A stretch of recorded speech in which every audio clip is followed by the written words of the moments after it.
Paul, you have the floor. Thank you, Mr. President. I want to congratulate all three rapporteurs. As the last speaker said, it's very difficult to actually respond to all three reports in just 3 minutes. But I'm probably going to focus on the report on sanctions because I have a particular interest in that issue. Just to be clear, first and foremost, Russia's war in Ukraine is a blatant breach of international law and full-scale aggression of the Russian military against the people of Ukraine, and it has to be condemned. I believe in sanctions. I'm old enough to remember the sanctions that were proved effective against the old apartheid regime in South Africa many decades ago. So sanctions are very important.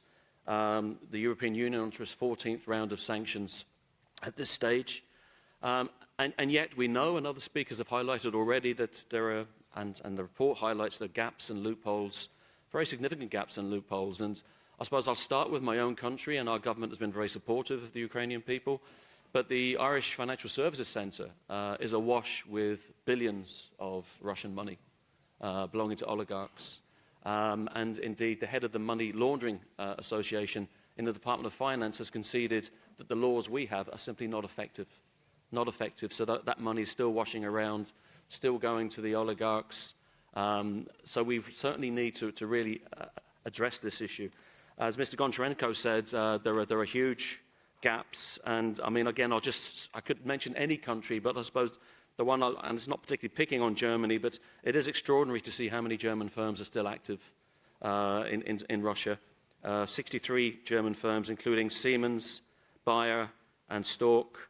Two of Germany's largest lenders, Commerzbank and Deutsche Bank, also active in Russia still. And customs data indicated that 28 Maybach luxury cars made by German firm Mercedes-Benz entered into Belarus last year, most likely en route to Russia, according to Financial Times. So sanctions have to be effective. That's the key message. And there are a number of recommendations in the report, all of which are worthy of consideration.